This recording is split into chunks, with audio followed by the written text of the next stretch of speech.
अस्सलाम वालेकुम स्टूडेंट्स, कैसे हैं आप सब। अगर आपने अभी तक मेरे चैनल को सब्सक्राइब नहीं किया तो मेरे चैनल को सब्सक्राइब करें और बेल के नोटिफिकेशन को प्रेस कर दें ताकि जो मेरी आने वाली लेटेस्ट वीडियोस हैं वो आप तक पहुंच जाए।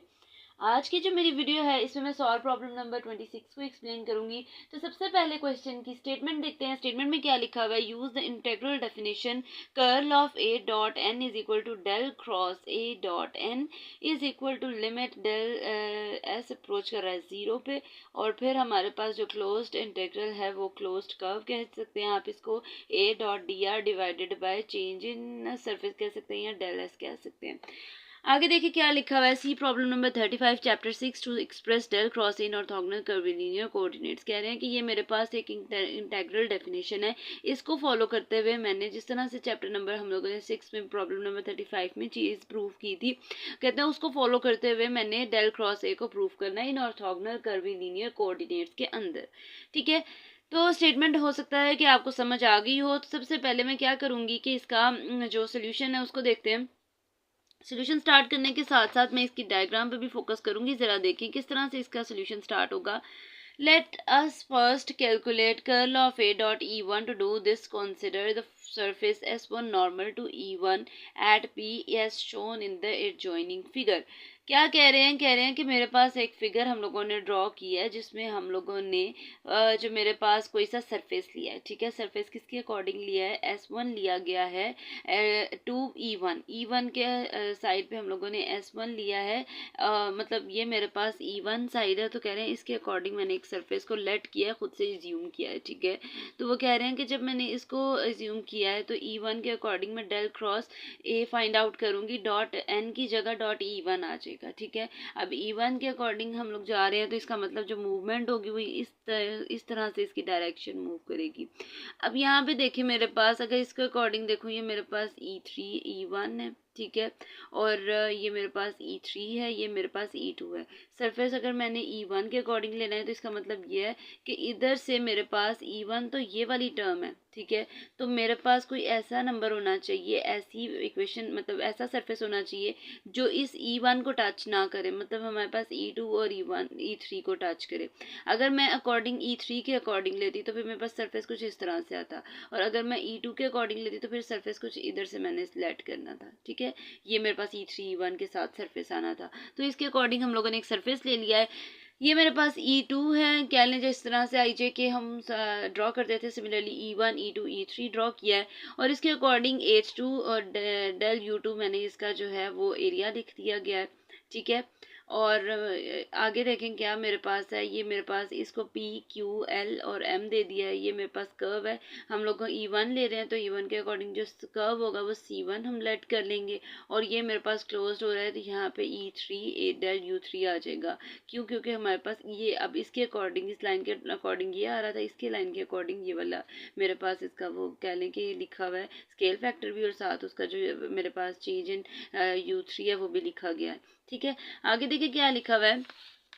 Denote the boundary of S1 by C1। वो कह रहे हैं कि डिनोट कर दें जो मेरे पास बाउंड्री है सरफेस S1 की बाय C1 के अकॉर्डिंग, क्योंकि अब हम लोग E1 की बात कर रहे थे। अगर E2 की बात करते तो C2 ले लेते, और अगर E3 की बात करते तो C3 ले लेते। तो कह रहे हैं इसके अकॉर्डिंग लेट कर लेना है position vector A is equal to A1 E1 plus A2 E2 plus A3 E3। मतलब हम लोगों ने जो पोजीशन वेक्टर लेट किया है वो मैंने खुद से A1 E1, मतलब जितने भी क्वेश्चन अभी प्रीवियस हम करते आ रहे हैं हम लोगों ने यही वाली value A1 E1 plus A2 E2 plus A3 E3 find out किया था। आगे देखिए लिखा हुआ है वी हैव। इसके अकॉर्डिंग वो कह रहे हैं कि इस जो मेरे पास कर्व मैंने लेट किया है C1, इसके अकॉर्डिंग मेरे पास जो सरफेस है उसको उन्होंने 4 पार्ट्स में डिवाइड किया है। क्यों, किस तरह से किया है, अगर आप अगेन डेफिनेशन को देखें, सॉरी डायग्राम को देखें, तो डायग्राम में मेरे पास क्या आ रहा है, डायग्राम के अकॉर्डिंग P से Q तक का एक वैल्यू आ गई इंटीग्रल, फिर QL, फिर LM या ML कह सकते हैं, और फिर नेक्स्ट क्या आएगा MP या PM कह सकते हैं। ठीक है, तो इस तरह से मैंने इनको 4 पार्ट्स में डिवाइड किया गया है। जब इसको 4 पार्ट्स में डिवाइड किया है तो देखें किस तरह से डिवाइड किया गया है। A डॉट DR ये PQ है plus QL plus LM plus MP। तो इस तरह से वो अंदर वाली वैल्यू A डॉट DR ही रहेगी, लेकिन हमारे पास जो कर्व C1 है उसको मैंने 4 पार्ट्स में डिवाइड कर दिया गया है। आगे देखें क्या लिखा हुआ है, द फॉलोइंग अप्रोक्सीमेशंस होल्ड। मैंने क्या करना है, मैंने जो इसका फर्स्ट वाला है पी क्यू उसको लेट करना है, ए एट पी जो मेरे पास पोजीशन वेक्टर है एट पॉइंट पी में ये लिखना है। डी आर का मतलब है जो मेरे पास इसका चेंज इन जो पोजीशन वेक्टर है वो क्या है, h two del you two और साथ ई टू आ जाएगा। ठीक है, अब मतलब ये कह लें कि इसको इसके साथ मल्टीप्लाई कर देना है। ए की जगह ए वन प्लस ए टू इनकी मल्टीप्लिके ए टू प्लस ए थ्री इसकी मल्टीप्लिकेशन ई टू के साथ करनी है। तो सिर्फ ए टू वाला डिजिट जो है ई टू वाला, E two multiply by E two, मतलब देखिए आई डॉट आई क्या होता है 1, जे डॉट जे भी क्या होता है 1, के डॉट के भी क्या होता है 1। सिमिलरली ई टू डॉट ई टू 1 हो जाएगा, तो हमारे पास जो वैल्यू आएगी फाइनल वो A two H two del you two आ जाएगी। ये मेरे पास फाइनल रिजल्ट आया है पी क्यू के अकॉर्डिंग। अब मैंने मूव करना है इसको एम एल के अकॉर्डिंग। देखें क्या आएगा, देन जो मेरे पास ए डॉट डी आर है जब मैं एम एल के अकॉर्डिंग लूँगी तो मेरे पास इसमें चेंज इन पोजीशन मतलब पार्शल और पार्शल यू थ्री भी ऐड होगा, डेल यू थ्री। देखिए क्या किस तरह से ये चीज़ वैल्यू मेरे पास ए वैल्यू तो वही रहेगी। ठीक है, एम एल के अकॉर्डिंग ज़रा देखें इसके ऑपोजिट, इस पी क्यू के ऑपोजिट है एम एल। ठीक है, तो जितना h two del you two e two इसका है सेम इसका भी आएगा, लेकिन इस पोजीशन पे अब ये मेरे पास इस एक्सिस के साथ नहीं है, तो मेरे पास इसके साथ partial over partial u three, क्योंकि अब ये मेरे पास यू थ्री के साथ कनेक्ट हो रहा है और साथ अंदर एरिया जो है मेरे पास वो वही आएगा, ये मतलब अंदर वाला डिजिट वही आएगा और साथ डेल यू थ्री आ जाएगा। क्यों, क्योंकि हम लोग अब जो मेरे पास ई थ्री है उसके साथ कनेक्ट कर रहे हैं इस चीज़ को, तो मेरे पास ये मेरे पास एम एल आ गया है। अब देखिए ये एम एल उन्होंने एल एम क्यों किया गया है, नेक्स्ट स्टेप में उन्होंने इसको माइनस के साथ मल्टीप्लाई कर दिया। ज़रा देखें जब भी हम मूवमेंट करवा रहे होते हैं, मैंने मूवमेंट किस तरह से करवाई है, मैं एम और एल ले रही हूँ लेकिन जो एरो है वो उस साइड पे है, मतलब एम एल नहीं है। अगर मैं एल एम करती हूँ तो एरो पॉजिटिव की जगह किस में हो जाएगा, माइनस, मतलब जो मेरे पास गिवन इक्वेशन होगी उसके साथ प्लस की जगह माइनस आ जाता है। ठीक है, दो वैल्यूज़ मैंने फाइंड आउट कर ली हैं। मेरे पास थर्ड वैल्यू अगर आप देखें तो क्या आएगा, सिमिलरली मैंने बाकी वैल्यूज़ को फाइंड आउट करना है। ज़रा देखें किस तरह से फाइंड आउट करूँगी। थर्ड वैल्यू को फाइंड आउट करने के लिए मैंने अगेन पी एम लेना है। ठीक है, पी एम के अकॉर्डिंग ए डॉट डी आर सेम जिस तरह से प्रीवियस हम लोगों ने वैल्यू फाइंड आउट किया उसी के अकॉर्डिंग मैंने पी एम को फाइंड आउट कर लेना है। लेकिन अब मेरे पास जो वैल्यू आएगी वो A three H three del you three आएगी। ठीक है, और इसके अकॉर्डिंग ए पी एम के अकॉर्डिंग भी मैंने जो है मैंने खुद से पी एम लिया है, लेकिन जो एरो है वो डाउनवर्ड है, तो इसका मतलब हम पी एम को एम पी कर देंगे। जब मैं एम पी करूँगी तो प्लस साइन किस में शिफ्ट हो जाएगा, माइनस में। और जो मेरे पास लास्ट टर्म है वो क्यू एल है। क्यू एल अगेन मेरे पास एक्सिस के साथ नहीं है, तो क्या करूँगी, इस पोजीशन में भी पार्शल और पार्शल क्या आ जाएगा यू टू। क्यों, क्योंकि अब मैं जो यहाँ से लेट कर रही हूँ वो इसके अकॉर्डिंग ले रही हूँ, इस ई टू के, तो partial over partial you two और डेल यू टू लास्ट पे आ जाएगा, लेकिन अंदर वाली value A three H three del you three ही रहेगी। ठीक है, फिर मैंने क्या करना है, इन सब वैल्यूज़ को ऐड अप कर देना है। ऐड अप करने से जिन वैल्यूज़ की कटिंग होगी कटिंग कर देनी है, और जो मेरे पास फाइनल टर्म बचेंगी वो कुछ इस तरह से बचेंगी। अब मैंने क्या किया है, पार्शल और पार्शल यू टू अंदर लिख दिया, del you two del you three इधर भी आ रहा था, del you two del you three इधर भी आ रहा था, इन दोनों टर्म्स में से ये चीज़ कॉमन ले लिया और बाकी के साथ स्क्वायर ब्रैकेट लगा दी गई है। अब इसके बाद नेक्स्ट में देखें मैंने क्या करना है, ये तो मेरे पास इसकी वैल्यू आ गई। आगे मैंने देखें क्या लिखा हुआ है, apart from